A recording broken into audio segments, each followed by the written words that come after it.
Hey, my name's Karsten. I'm 19 years old. I live in Dayton, Ohio in my parents' basement. I drive a 2004 Buick LeSabre, and I'm trying to build a business from $0 to $1 million in 12 months. So far, I've been outreaching to other entrepreneurs and seeing if they can help me out in any way. This is day -28.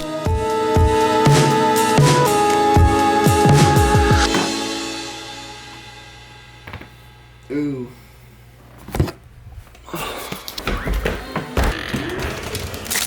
Let's see what it is. Can't really show you because it's a Christmas present for someone else. Hi. I accidentally took a nap. I have a call in 20 minutes. It's a strategy session, which means I'm guessing they're going to try to sell me something. Less of a interview, more of a sales call. But we'll just go on the call either way, because what else do we have to do? I did get a lot of responses yesterday or last night, so I got a lot of people text me back. I sent out a lot of friend requests to new people, and a lot of them accepted. So yeah, maybe hop on more calls with them. So yeah, let's just see how it goes. Just sent me the Zoom link, so about to hop on that call. What's up, my dude? How you doing? Good.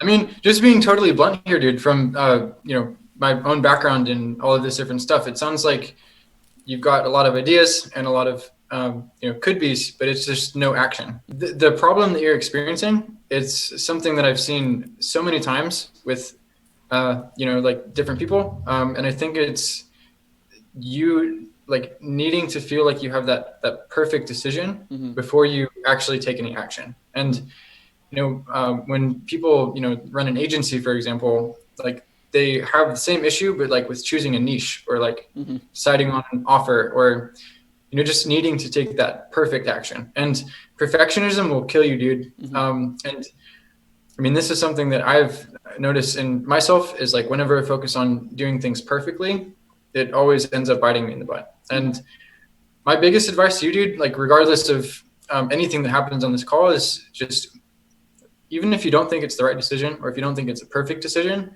make a decision and then stick with it. Yeah, that's good. So I started out with Amazon FBA. That was my first attempt into business. Started working with my brother, my little brother, and I was the only one pulling the ship. Like, he wasn't doing any of the work. It was just me, and found that extremely demotivating. So tried doing it on my own, but I didn't understand like jack about entrepreneurship or anything like that. My habits were just whack. Like it's, no structure, no nothing. Then I moved towards affiliate marketing, and I thought, affiliate marketing is going to be the thing. Like I put like 4 months into affiliate marketing, no return on investment. Like, I mean, I wasn't able to get SEO to work because like, how does a beginner like go from a beginner to an SEO master in like a couple of weeks, And I didn't have the funds because I'd spent them on Amazon FBA. I was broke. I was like, start a website and I'm going to, push organic traffic to it. And ended up feeling that as well. Just because, I had the wrong tactics and I didn't know how to run SEO and all this different stuff that, I now know, but like at the time, like wasn't equipped with it. And, with e-commerce and affiliate marketing, you don't really learn much about like habits and consistency and like work ethic and like discipline. So that also failed. After that, I moved towards my YouTube channel for fitness and also failed. I think I got like 400 subscribers, but I mean, that's, if you're trying to have a fitness channel that you get paid for revenue, like, 400 subscribers is nothing, So, and still the general theme is that I didn't have consistency, motivation, like none of this stuff. Like I wasn't able to make like decisions properly. Like, just like everything needed to be perfect. This was like another thing that I struggled with as well. After YouTube, it was selling on bol.com, and that's like the Dutch Amazon basically. Also bombed. And I was, working a part-time job at a restaurant and, all my savings were draining and it was just this terrible experience. And then after all that stuff, I moved to dropshipping, and dropshipping was exciting. It was like, no inventory risk like Amazon FBA, but I wasn't able to figure out Facebook ads. And just, again, like my website sucked and all of this, consistency was still an issue. So after dropshipping, I moved towards agency and decided, after so many failed attempts that I realized I didn't know what I was doing. So I hired a mentor after being in the agency space for 7 months. And after I got the mentor, everything started skyrocketing with my agency. Learned the tactics that I needed. And this was like a year and a half, 2 years ago. Landed a bunch of clients. Outsourced the agency, scaled it up, like success story, basically. Started consulting on, SMMA. And then, that was, I think, last year that I started consulting. And I've just been doing those two things ever since, just staying in, my apartment, essentially just building it up, building up, massive like cash reserves, traveling a little bit. But yeah, that's kind of where I'm at now. Honestly, like the biggest differentiator between people that succeed and people that fail is like the successful people like overcome their limiting beliefs and therefore enable themselves to take consistent action for reasons. I mean, maybe they're not so obvious to you, but obvious to me, like your internal world and, the internal turmoil that you kind of have as a person, like directly reflects in your business. And I'm sure you've noticed this, like if you've had a bad mindset day, like you will not be able to work and your work will be shitty. So, mindset is the biggest differentiator, and people that like know exactly kind of what mindset tactics they need to use in order to really change their limiting beliefs. Like that's sorry, there were fireworks outside. Holland is kind of sounded like a gunshot. Mindset's the biggest thing. And the people that are able to, use the right tactics with the right beliefs and change their limiting beliefs are the people that will consistently hit it. And honestly, like the tactics, everyone uses the same tactics. I mean, not everybody, but like the tactics are, wildly the same. And differentiating yourself is possible, but the biggest thing is just like consistency. And the majority of people that fail, like, is because of consistency. And sometimes it's bad tactics, but most people start out by buying a course and then just jumping into it. But like, I mean, it's more like 9 times out of 10 mindset than anything. Do you have a specific niche that you targeted, or like did you just go broad? Yeah, so I started out with like plastic surgeons. I didn't start out with plastic surgeons, but that was the niche I eventually decided on.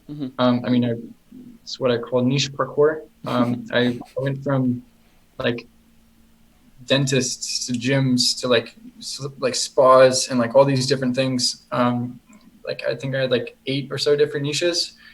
And eventually I decided to settle down on plastic surgeons, built that out, landed some clients, stayed consistent with it. I kind of just branched out slowly, and it started with e-commerce brands, but then I started picking up like referrals and like all these, like different like types of clients. So actually we work with a bunch of different people, but it started out, landing clients with plastic surgeons. So last month in November, I moved to Holland, international move.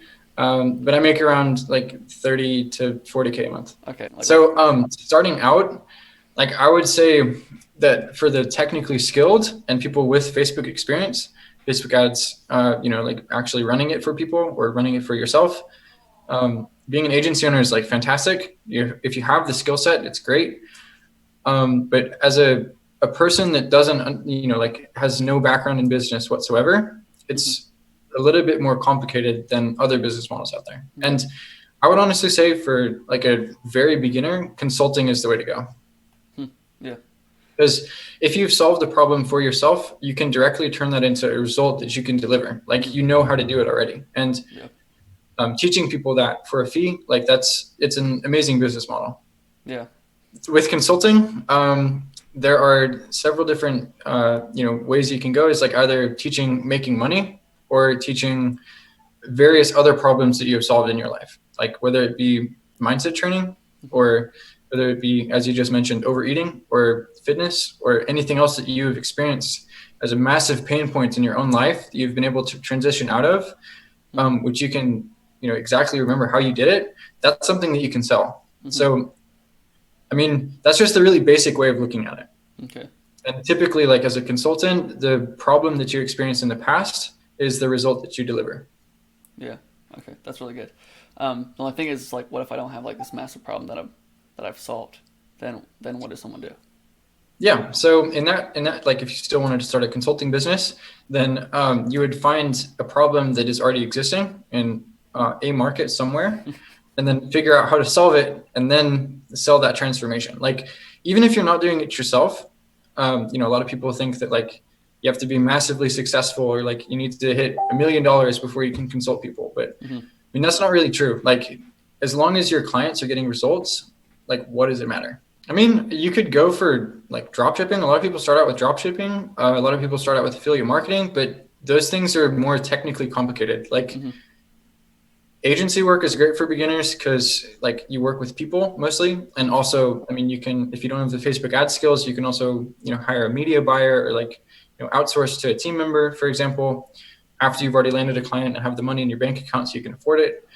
But I would say honestly that the agency model and as well, consulting are the best things to do, because, e-commerce, it's extremely complicated. And I mean, I've also dabbled in e-commerce, and I run ads for e-commerce clients as well. And the Facebook strategies for e-commerce are completely different than for local businesses. And the learning curve is so high. So, well, it was great to, get to know you a little bit better, Carson. And hopefully I'll see you on the inside. All right, cool. See you, man. All right, man. Peace out. Good luck. Spencer, thank you so much. You're really nice. I'll put all his links in the description if I find them. I thank God for these people, Keaton and Spencer, for getting on calls with me and actually, like, just giving me their time, their valuable time. So thank you guys. I've got more calls tomorrow, Saturday. Is tomorrow Saturday? And then Monday I have a call. Monday I was able to book another call. So it's weird because to me, I feel like this shouldn't be working, but it's working. I guess I'm just used to things not working. So yeah, I'm just thankful that it's working and people are actually responding and helping me out, So really cool stuff. It's 11:30, so I'm gonna start editing yesterday's video because I'm already behind on the day. Packages were delivered, and now there's like 30 kids in this house.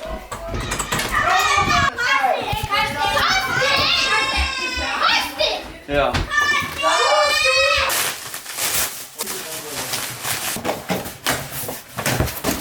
Ooh, there's something we can use. I think I ordered this a couple days ago.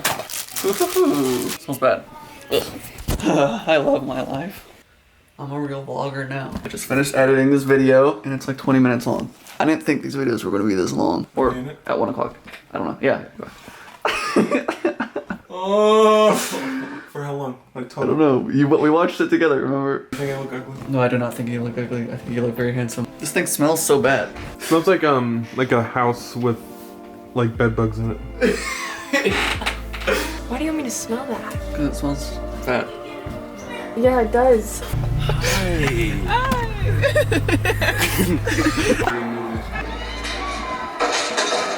I posted the TikTok today.